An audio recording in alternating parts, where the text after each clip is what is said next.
the time of recording, I was going to be sticking with the really big Playmate ships when it occurred to me that I hadn't covered off the other end of the spectrum, which basically is these guys who are not Playmates. These are micro machines.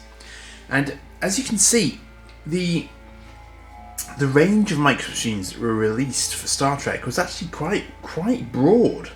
I mean, I'm thinking here in terms of almost sort of Eagle-Mossian. Now, there are two odd things out here, but I've put them in for sort of reference for, you know, a sense of scale. So this was the Hot Wheels bird of prey that I showed you a little while ago, and obviously that's a slightly bigger bird of prey, and you can see that the Micro Machines bird of prey and that bird of prey are in completely different leagues. But in fact, you know, the Hot Wheels big version of it there isn't actually that much bigger in real terms. Maybe 4 times, 5, 6 times bigger, possibly. So the Micro Machines are, you know, they have a presence, and definitely when you get this many all together, they do have an actual presence on a shelf. So I used to sort of smatter these amongst my really big ships models, like the XLs from Eagle-Moss, just for giggles, really. But actually, you know, they are surprisingly detailed. Now, I'll show you one or two of them up close. Now, can you? I mean, here's, you know, quick quiz. Can you identify them all as a starting point? So what we've got is a Klingon Vorcha, Klingon bird of prey, Enterprise, Galaxy class Federation starship, Klingon probably D7, could be a Katinga. Funny colours, but you know. Original Constitution class, refit Constitution 2 class technically, Excelsior class, Miranda, obviously shuttle, sort of Goddard-y sort of shuttle, I think, Ferengi Marauder, Romulan Warbird, Deridex class, and a Romulan bird of prey from the original series, and of course Borg Cube. This guy is the odd one out, because that is the Vengeance from Star Trek. I'm going to say Into Darkness, and that is actually another Hot Wheels issue starship, but obviously in a completely different line to this one. But actually, funnily enough, when you look at his stand, that little stand is very reminiscent to the stand that the bigger bird of prey there is sat on. So I think they've definitely got a sort of design lineage going on there, which is quite interesting.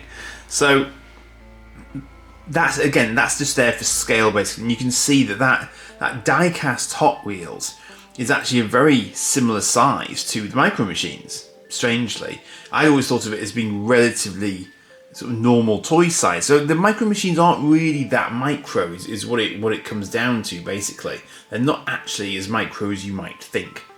Now, I was laughing to myself because I've been planning to have a sort of an admin day today, and so I'd arranged these all the night before, you know, being organised for once. And then I thought, but I want to show the boxes, and I came across one box that I didn't realise that I had quite easily, and then I couldn't find the other one. So my admin day basically turned into completely tidying up a couple of major rooms in the house, trying to find this box in the process. And of course, eventually I found it just sitting in the open under something else. So, as I found it, let me show you these two. So this is a sort of a typical Micro Machines multi-pack box. As you can see, Star Trek got its own sort of background, its own line. And this was actually Star Trek the movies, this particular box set here. But this is typical. You get 3 to a pack, and they have these little stands that they're all stood on here. The stands have yellowed in some cases with these, but obviously it just depends where and how they were displayed. Now, I don't actually know. So there were 3 movie collections. So you got the original Enterprise, then Excelsior, and a Klingon Vorcha class attack cruiser. Now, what I've got in front of you here is a mix of a random set of ships that I got off eBay, and another set that I got that was slightly more specific. So, as I don't have a Klingon battle cruiser in that mix, I'm guessing it's not the first one, but it could well be that this was collection number 2. I would imagine. So that's got the Excelsior, the Bird of Prey, and the Reliant in it. Although I suspect I've also got this in the mix as well, somewhere, somehow, because I've also got all 3 of those. I'm just trying to see if there is a number on here. These were manufactured by Galoob, by the way, so although they're micro machines, Galoob is actually the manufacturer. So this was set 65825. I wonder if it says on the back which number they were. No, it doesn't. That's unhelpful. That is unhelpful. Let me try and find a year. This might be one of those times when you see a year before I do, because I'm hunting for one and I can't immediately see a year reference on there or on the main box. I suspect it's probably buried in here somewhere. Oh, is that 1993? You might be able to see that before I do. But I suspect it's probably about 1993 mark, something like that. So I will use the magic of my mobile phone to reveal to me what year it actually is. Because these would be well after the yeah, I'd say that's 93. But they would be, because they got Next Generation in there in the mix as well. In fact, I can see it now. Yeah, I'd say this was the Reliant box. I'm just looking at the impressions that were left.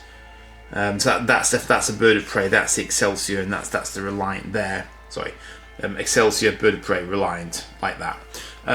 Now, the bigger box this was the one that I was really hunting for, ironically, despite it being larger, was this. And this was actually one of my very early pickups when I was first getting back into collecting. And you might be able to tell that this is a considerably larger box. And this held a lot of ships. This was Star Trek: The Next Generation. So again, exactly like that 3 box, but much more range in here. And there was the USS Enterprise, which is this one, was actually a sort of a special in that box. So this Enterprise here.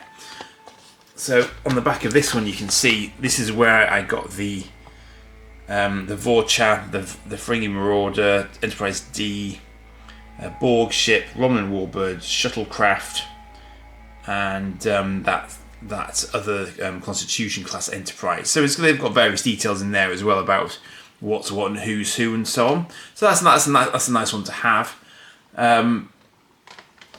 And I quite like the fact they had a little sort of separate little window here for that for the Enterprise, where the Enterprise lived. So I guess that would have been more bang for your buck. And then some of the other ones that are present, I just got in a sort of a random job lot from eBay one time. So, I think they're a nice little range to have. And it is unusual in my experience for anyone sort of outside of Eaglemoss to actually end up with a broad range of these ships, because generally speaking, it is only the hero ships that get the focus, inevitably. So the other ships from other alien races and so on don't always get seen. They tend to focus on the movie ones as well, not the series ones so much. But Micro Machines did a really good spread in that sense. So if I have a look at a couple of these sort of up close for you. So this is that Constitution class Enterprise A, and it's for its size, it does have a surprising amount of detail on it. I'm hoping the camera is happy enough to sort of zoom in on that, but they are only obviously representative, but they're well coloured. They're very plastic, inevitably. So there's the original Enterprise there before the refit. I mean, the Klingon ship's colouring is a little off, but if you have a look at the Vorcha is rather nice, which is kind of crazy for its size. But as you can see, it's got quite a lot of sort of coloration, quite a lot of surface detail, and for its size, that's really quite remarkable. I've got the full sort of Babylon 5 range in these as well, because Babylon 5 was incredibly short on ship releases. So again, Micro Machines came through on that front as well, which was good for me. But yeah, they're fun little things to get. I was chuckling though because I had a few spares as well, which I haven't actually displayed here. And even at this scale, the bird of prey disruptors still end up getting chopped off, even though they're quite it's quite flexible plastic. It's a bit crazy that that even at this scale, the bird of prey can't keep its disruptors in one piece. But that's just the way of it. So yeah, I chuckled at that.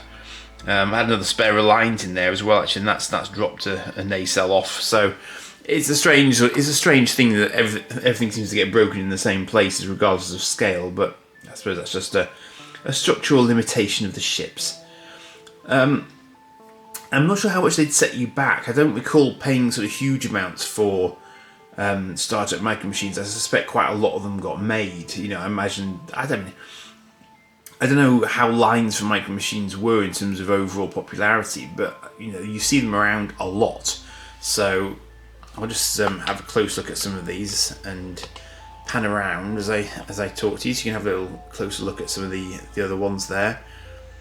So it's a good it's a good mix, though, as I say, because they're not doing just the hero ships, which they could have done quite easily if they'd chosen to, but they've opted to do a sort of a wider range than they might otherwise have done had they been any other sort of character, manufacturer.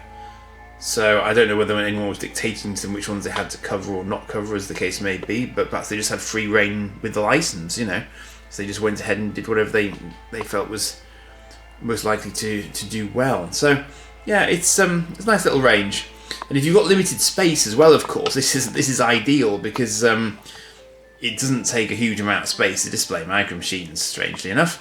But I would have to admit, I don't know how many there are in the range in total. I mean, the movie pack there referenced 3 packs, so that would be 9. And there were a good sort of 9 ships in the bigger box that I showed you. And obviously these, there must be sort of 1, 2, 3, 4, 5, 6, 7, 8...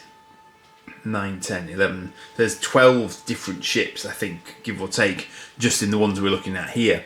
So there probably are quite a few to collect ultimately, if that was what you wanted to try and do. But that I leave for your good selves, because that's probably as many as I will ever lay claim to, I think, because that would be another rabbit hole to dive down, which at the moment I'm not planning on. So hope you've enjoyed that one, and I'll probably be returning to Playmates, I think, after this one, because the reason being that Playmates did a very wide variety of merchandise in their run with the license.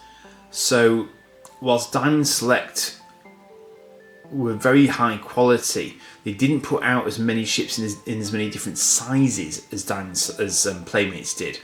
So I need to really sort of focus on the Playmates to get us through there back to Diamond Select in this particular sort of era of next gen DS9, Voyager, and so on. So I will leave you there for the time being. Do like and subscribe as ever, and thanks very much.